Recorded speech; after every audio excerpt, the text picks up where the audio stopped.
Hey everyone, this is Mr. Cockcroft, and today we're going to look at a really cool tool called Cami, which will allow us to annotate PDFs more easily than before. Usually we've had to download or screenshot and kind of like work around to try and annotate on these PDFs, but now we have a really cool tool which makes it very, very easy. So the first thing you're going to need to do is pull up a PDF from your Google Drive, and it's important that it is downloaded to your Google Drive just so that Cami can connect to it and Google Drive to it, so that they can be synced and kind of go back and forth between each other. So find a PDF, or if for my class, for example, we were reading the story The Bus Ride, we would download that PDF from Canvas, go to our Google Drive, and open it through our Google Drive. So if I click here, it's going to say open with. This is a very important place where we're going to start. We're going to open with Annotate with Cami, and everyone should have this on your iPad. Everyone should have this tool. All right, so we click on this, and just kind of some little tips. This does take probably like 30 seconds to a minute. It's not the most fast thing just because it has to take the entire PDF over and convert it into this Cami app. So don't be patient with it. Don't freak out if it's not readily available right that second, but it will be soon. Some other things is you might need to click like authorize with your Google Drive so it syncs, and you also will need to allow Cami access to your Google Drive. So there will be a couple other things that pop up before you're finally here, which is exactly where we need to be. So now that we're on Cami and we have ability to mark up our PDF and annotate in our PDF, let's go through the different tools that we can use to annotate. First thing is the markup, which is probably the easiest, we know how to highlight. We know the importance of highlighting, especially when it comes to vocab or it comes to character names, or if you're doing like social studies, important people, places, events, dates, all those kind of things need to be highlighted. But again, it's right here. Text highlighter, choose your color, whichever you want. And let's say the word hectic is a word I have no idea what that means. And we're going to go ahead and highlight it so that it is marked, and we can come back later and just recognize, okay, that's our first vocab word we need to figure out. I'm going to skip over the box highlighter and the strike through just because they have kind of minimal purposes. Box highlighter is pretty much the same thing as the text highlighter, just it highlights a little bit different. And then the strike through is just that we're going to kind of skip that one for now. It just kind of marks out a specific word or part of this PDF.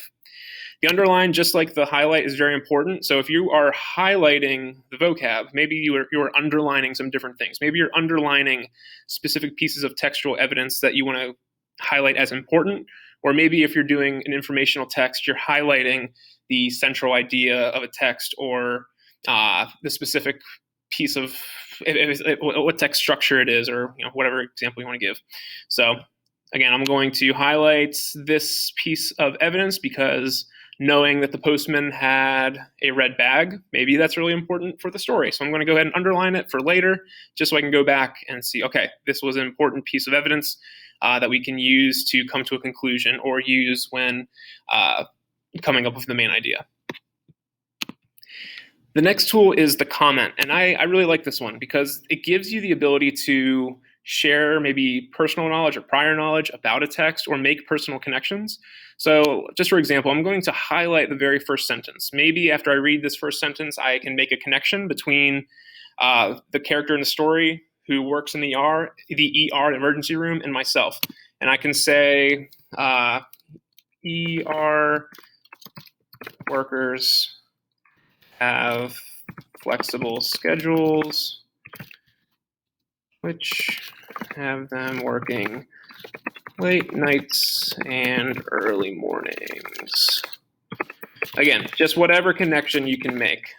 You can include a comment. This can be helpful for your teacher. If you have any questions, you can highlight a section, put your comment saying, I don't understand this, can you please explain? Again, just a very useful tool to, from your perspective, interact with the text a little bit differently. Rather than just reading and not understanding, well, now you can add a comment, asking questions or clarifying, or again, adding in a personal experience to maybe help you with the text. Now on to the text box. This one's going to be very important, especially when we have questions to answer, or if we're going to be annotating and writing summaries or writing sentences about the text. I'm actually going to scroll down. My class has not actually finished this story, so I'm not going to scroll too much down to spoil anything. But we have our text box, and now we can easily, finally, just answer questions and put it in our text. We're just going to click, and it's going to have like a very small box pop up. Perfect. And now we can easily type in and answer these questions without having to, again, like screenshot, download, and then like draw on it that way. So now we can easily type in.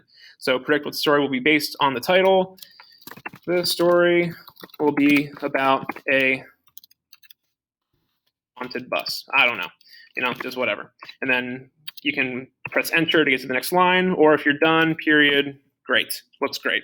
Okay, so that is the use of the text box. You can put them anywhere, or again, if you need to put in a summary, if you finish the entire story and it's time to add in a text box right here and write a couple sentence summary, awesome, we have the ability to do that now. Okay. Let's go down to the drawing. So if we are in math class, an easy example if we're transitioning to math is we now have the ability to just draw. You can have your different colors, you have your basic black all the way to the different colors, and now I can show my work on 7 plus 8 and figure out that equals 15, hooray. And now we can draw in our text. Same thing, shapes. We have different shapes if we want to insert, again, this can go back to ELA. If we want to insert a speech bubble or a bubble to type in, we have our bubble. We can go back to our, text box. And now we can type, bus ride characters, or, you can just, whatever use that is, you can create different shapes and then draw in there. And the final tool we'll look at is our eraser. Everyone knows what the eraser does. We love our erasers. Simply hold, drag, and everything we've put in there so far can be deleted. Yay, easy. And you can go down and just delete anything you want. The only specific thing, you can't delete a comment. Just like, I can delete the hectic, we can delete that highlight, but the comments, if you do want to delete the comment, you have to go over here and click the X. So that's just a small little thing to notice. So we have finished annotating our text. We've done everything your teacher has asked. It looks great. You've included so much detail that it's going to be amazing. And now it's time to submit. We're going to go up to the top bar here with the blue. And there is save buttons, there's print, there's share, which is all great. But I want to highlight on the download button. This is going to be very important to share your final product. You're going to have two options when you click download. You can export it either to your computer or straight to your Google Drive. What you all need to do is focus on the Google Drive, because that is the easiest way that connects to Canvas, and you can submit to your teacher.